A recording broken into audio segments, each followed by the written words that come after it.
Hi. Recently, a viewer contacted me over YouTube about my heavy rock riff in A. And he asked, how did I get the sound that I got? And what pedals am I using? And what amp am I using? And so what I'm going to do for this episode, first I'm going to answer the viewer's question. And once again, thank you for writing to ask me the question, because I don't get a lot of questions from viewers. But let's get into how I got the sound for that rock riff, and then I'm going to talk about the rig that I use and what I record with, and we're going to take it down to the nuts and the bolts. So the sound, first of all, the sound that I got for the rock riff in A is,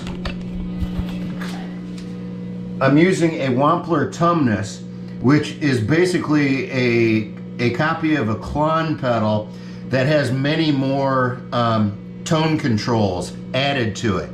And that switch that's in the middle there, that is a higher gain version of the Klon.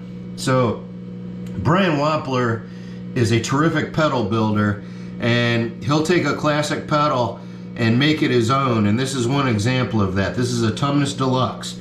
So that's what I used on the heavy rock riff, and then I used the Wampler Bell, which is it's a new take on the Nobel overdrive, which is also green, and that is also a very popular overdrive. And I use the Wampler Bell as part of my clean tone as well. So I've got two drive pedals going on, a Klon clone along with a clone of the Nobel, and then that went into my TC Electronic Viscous Vibe, which is like the Shine Univibe that Hendrix used on Machine Gun. So between those three pedals, that's how I got my sound on the rock riff. And this is a Peterson Strobo Stomp, best tuner I have ever owned, hands down. And one of my favorite features is the mute button, which is on right now. So I gotta kick the mute off, and then I'm gonna recreate this tone, and then I'm gonna go through my whole pedal board, pedal by pedal, just to describe where it's shown up in my recordings and how I use them. Let's get going. Okay, so heavy rock riff in A.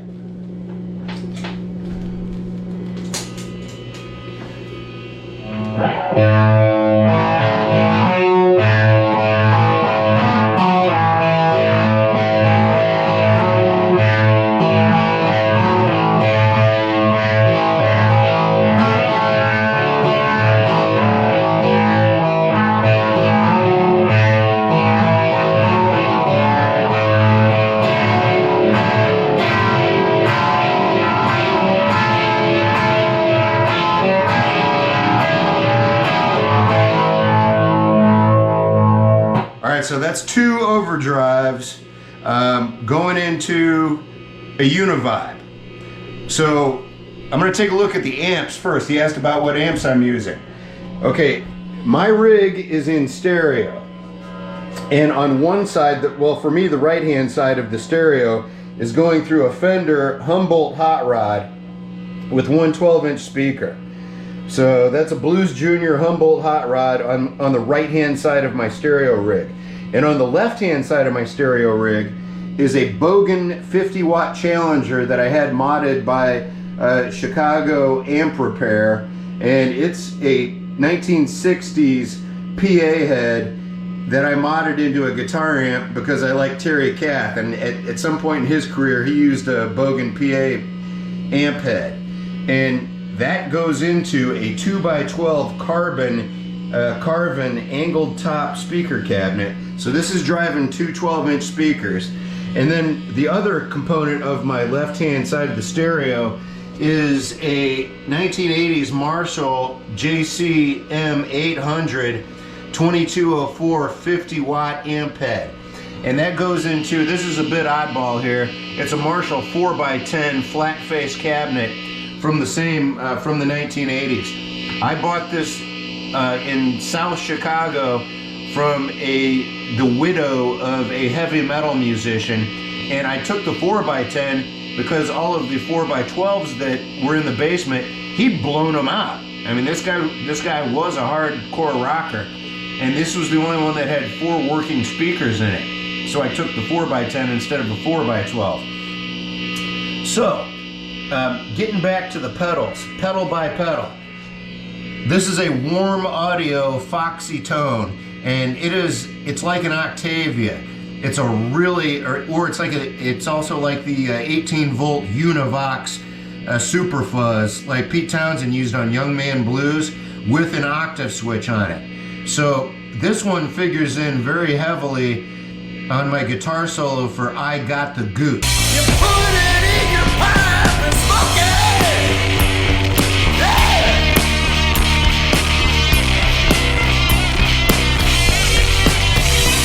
Yeah. Let's kick this on.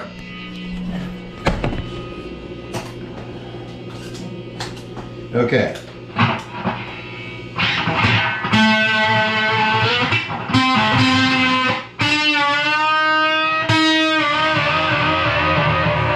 You can really hear that octave thing scream, and that's well, I mean, Hendrix had that going on with the Octavia too. So it's kind of like Young Man Blues and you know, Purple Haze. So the Warm Audio, it's very usable. I use it almost on the same setting at all times.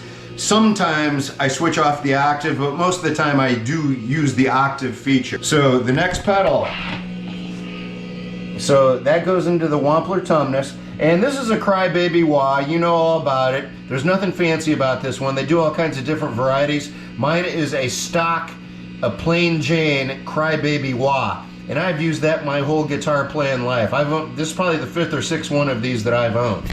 And the next thing, I use this constantly, is the Electro Harmonics Pitchfork.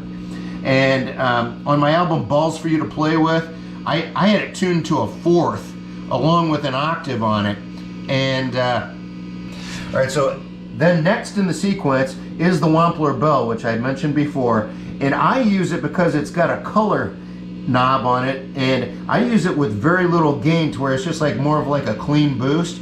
And sometimes I use it with a gain, but usually it's just enough to brighten up the clean sound of my Stratocaster. And the Electro Harmonics Qtron, when playing guitar, this gives you Jerry Garcia.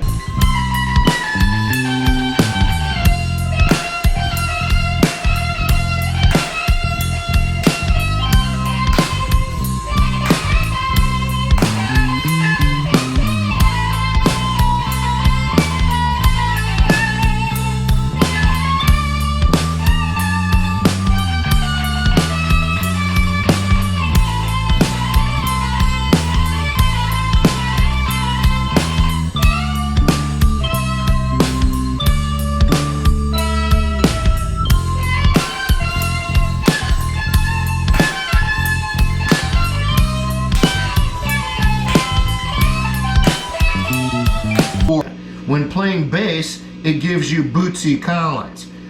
I got so much money. I got so much money. So much money.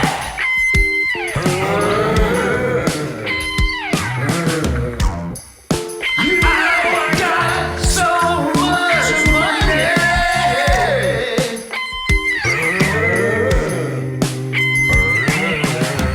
So enough said about that. It is incredibly adjustable, incredibly versatile, and I only use about maybe 20% of its real capability, doing Bootsy and doing Jerry. And so the next thing is a CNZ Audio phaser pedal. These are very affordable. I think I spent maybe 60 bucks to get this thing, and it sounds like an MXR phaser, and that's a very usable effect. And the Pulsar Tremolo, this one, it lets me get, when I use the octave on my Strat, it gets me a country baritone sound, you know, like I think Dan Electro made these baritone guitars, but on a lot of the country tunes, like Don't Sell Your Soul for Average Pussy. You've heard this one before, but if I can save one of you from going through what I went through, then I didn't do all that losing for nothing. Don't sell your soul for average this is all over it, and it's just got a nice big wide warm analog sound, but it's also got a really cool sounding square wave setting, which I don't use quite as much. And this pedal really figured in on the messed up wiggy tone that I got on the song Equinox Once. And the secret to the tone that I got, here's a clip of the original Equinox Once track.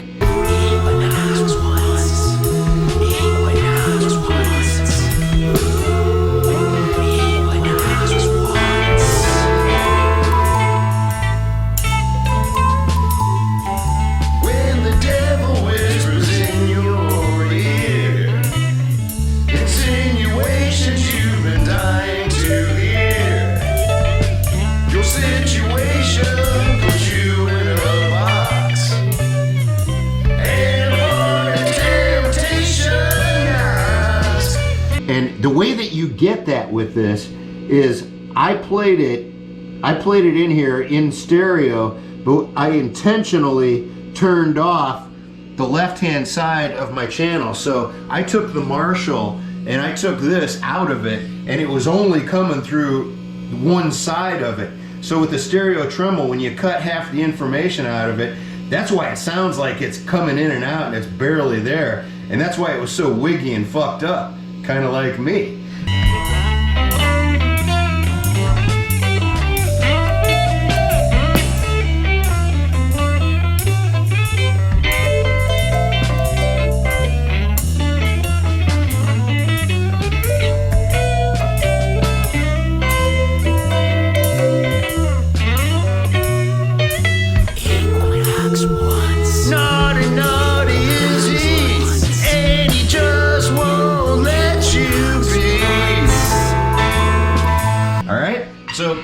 So we're back here. The next thing in the chain is the Univibe that is done by TC Electronic, and it's got tone print adjustability through a cell phone app.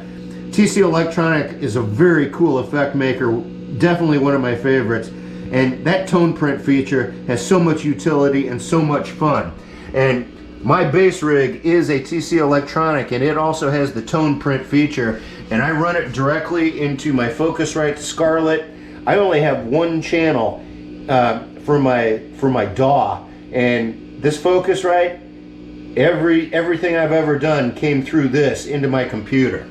And so the next thing is a TC Electronic Corona Chorus, and I almost exclusively use it on the tri-chorus setting. Anytime I use chorus, my favorite sound is the tri-chorus, and so I really don't mess with this one much, and I don't use a lot of its capability, but I think I have dialed up some Andy Summers tones that were not tri-chorus. And then next is just the very usable flashback delay.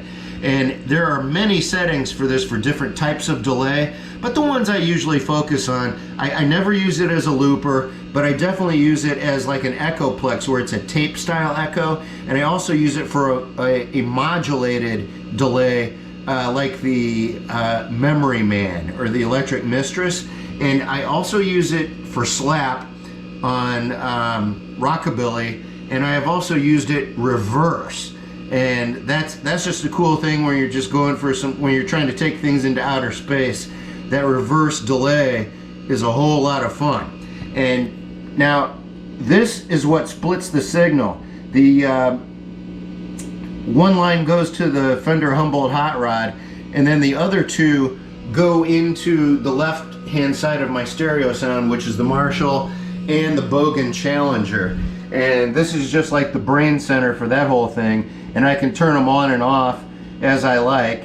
And you know, that's not I think there are more efficient ways of wiring, but I just bought an AB box off of Sweetwater, and this gets the job done for me now, but I may upgrade someday. Once again, I want to thank the reader or the viewer that wrote in asking me how I get my sounds and where that comes from. And every recording of mine that you have heard, and all my recordings are on my YouTube channel, so if you want to hear some of these crazy sounds that I came up with, you just saw where they came from and what I was thinking when I did it. So once again, thanks to the viewer. I was delighted to respond to your question because I don't get a lot of questions. And thanks for watching. 10 o'clock, huh? 6, 7, 8.